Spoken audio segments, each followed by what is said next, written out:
Hello guys ကိုလိုလိုဒီနေ့ပွဲလေးကတော့အခန်းကို hyper ဆော့သွားမယ်ပွဲလေးပဲဖြစ်ပါတယ်ဒီမှာတာမှာကအခန်းကိုဖတ်ထားပေးတယ်ဆိုတော့တော်တော်လေးဆော့လို့ကောင်းတဲ့ hero တစ်ကောင်ဖြစ်ပါတယ်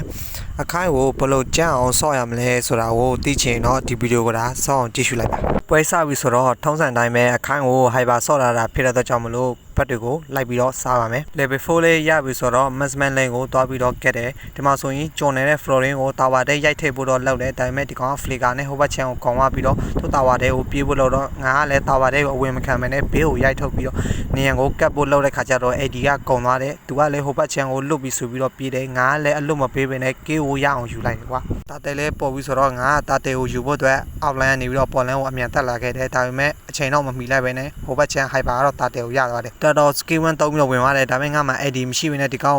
လည်းပြန်ပတ်တော့ငါဒီကောင်လှုပ်ပေးလိုက်ရတယ်ကွာဒါပေမဲ့ငါတို့ကိုရှင်ကတော့ဒီကောင်ကိုအလွတ်မပေးဘဲနဲ့ K ကိုရအောင်ယူလိုက်တယ်ဒီနေရာမှာဆိုရင်ကွာငါနဲ့ glue နဲ့ကဒီကောင်ကိုဖြတ်မယ်ဆိုပြီးတော့ပလန်ချလိုက်တယ်ဖြစ်ချင်တော့ငါနဲ့ glue နဲ့ကပတဲဝင်ချတဲ့နေရာမှာအတိုင်ပေါက်မညီတဲ့ဖြစ်တဲ့ကြောင့်မလို့ဒီပတန်းကလွတ်မလို့တော့ဖြစ်တာဒါပေမဲ့ငါတို့ပတ်ချန်ကကိုရှင်ကအချိန်မီရောက်လာတာဖြစ်တဲ့ကြောင့်မလို့ဒီကောင်ကိုငါတို့ကဖြတ်လိုက်နိုင်တယ်ကွာဒီမှာဆိုရင်ကွာငါတို့ကလည်းတတဲရပြီဆိုတာနဲ့ပေါ်လမ်းမှာတယောက်တည်းဖြစ်နေတဲ့ဘတန်းကိုထပ်ပြတ်မဆူပြီးတော့ငါနဲ့ glue နဲ့ကပလန်ချလိုက်တယ်ဒါပေမဲ့ blue ကတော့ထက်ခွာတယ်ငါလည်းဒီကောင်ကိုတာဝါတဲ့ရိုက်ထည့်မဆူပြီးတော့ AD ဖွင့်လိုက်တယ်ဖြစ်ချင်တော့အဲ့နေရာမှာက glue ရဲ့ scale 1ကလွဲတာဖြစ်တဲ့ကြောင့်မလို့ဒီကောင်ကိုတာဝါတဲ့ဒီတော့ငါတို့ရအောင်မခေါ်နိုင်ပဲနဲ့ဒီကောင်ကိုငါတို့ကလှုပ်ပေးလိုက်ရတယ်ကွာဒီမှာဆိုရင်ကွာငါသူတို့ပတ်ချန်ကဘက်ကိုကိုးစားနေတာကိုပတန်းအမြင်တော့သူ့လူတကူသူခေါ်ပြီးတော့ငါ့ကိုဝိုင်းဖြတ်မယ်ဆိုပြီးတော့ဒီကောင် skate 2ကာလိုက်တယ်ဒါပေမဲ့ငါမှ AD ရှိနေဖြစ်တဲ့ကြောင့်မလို့ AD ဖွင့်ပြီးတော့ဒီကောင်နေကြားနေပြီးတော့ငါအသားရလေးပဲထွက်လာခဲ့တယ်ကွာဒီနေရာမှာဆိုရင်ငါကတာတဲယူနေတဲ့ချိန်မှာဟိုဘက်ချက်မှာပတ်တဲဖြစ်နေတာငါမြင်တော့တာတဲကိုအမြန်ယူပြီးတော့ပတ်တဲ join ပြီဆိုပြီးတော့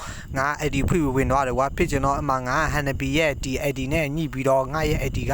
ဒီတိုင်းအလကားပဲဖြစ်သွားတယ်ကွာအဲဒါကြောင့်မလို့ငါတို့ကဒီပတ်တဲမှာပတန်းတစ်ကောင်ပဲရလိုက်တယ်ကွာငါကလည်း Hanabi ကြောင့်ငါရဲ့ AD ကအလကားဖြစ်တော့တာဖြစ်တဲ့ကြောင့်မလို့ဒီအနောက်မှာတယောက်ရှိတဲ့ Hanabi ကိုငါအမြရအောင်လိုက်ချတယ်ကွာဒီကောင်ကတာဝါတဲ့ဝင်နေတာတော့မှမရဘဲနဲ့ငါဒီကောင်ကိုမရအောင်ငါလိုက်တက်တယ်ကွာဒီကောင်ဒီပတ်တဲမှာဆိုရင်ငါ Hanabi နဲ့ Florin နှစ်ကောင်ပဲရှိတယ်ထင်ပြီးတော့ငါခြုံထဲတော့ဝင်ချတော့ကွာဖြစ်ချင်တော့အဲ့မှာ၄ကောင်လောက်ရှိနေတာကွာ၄ကောင်လောက်ရှိနေတဲ့ခါကျတော့ငါကလည်းနီးရကောင်ကိုပဲအဲ့ဒီလှမ်းတောင်းလိုက်တယ်ပတန်းကလည်းအဲ့မှာတောင်းနာမှာရှိနေတဲ့ကြောင့်မလို့ငါကပတန်းကိုအလှလေးတောက်ကတ်ပေးထားတယ်ဘက်ချန် Hanabi ကလည်း damage ထွက်တဲ့ခါကျတော့ငါကဒီကောင်ရဲ့ damage ကိုမခံနိုင်တော့အနောက်ကိုပြန်ပက်တယ်ဒါပေမဲ့ငါတို့လေလာအနောက်ကို share ပေးနေတာဖြစ်တဲ့ကြောင့်မလို့ငါကလည်းရဲပဲဝင်တယ်ကွာဟိုဘက်ကောင်တွေကလည်းပတဲမနိုင်မှန်းသိတော့ပြန်ပတ်သွားတယ်ဒီပတဲမှာတော့ငါတို့က3အောင်လောက်ရတာဖြစ်တဲ့ကြောင့်မလို့ဒီပတဲကငါတို့ကတန်သွားတယ်ကွာဒီနေရာမှာဆိုရင်ဘဲကောင်ကျွန်းလာမလဲဆိုပြီးတော့ငါကစောင့်နေတယ်ကွာအမပတဲကလည်းငါတို့ glue ကိုမြင်ပြီးတော့တဲကြီးမဲကြီးနဲ့ဒီကောင်က ski 2လှမ်းတောင်းတယ်ငါကလည်းချိန်ပြီးထွက်ပြီးတော့ဒီကောင်ကိုအလှလေးပဲတောက်ကပ်ပြီးတော့ငါတို့ကဒီကောင်ကိုဖျက်ပေးလိုက်တယ်ဒီလော့ပတဲမှာတော့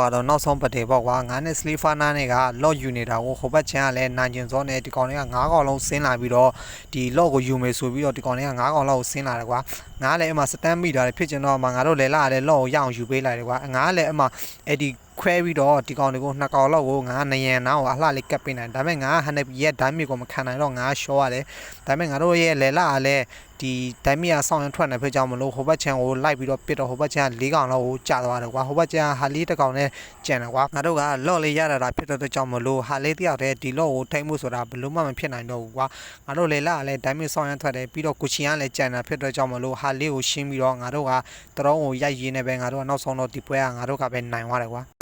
Victory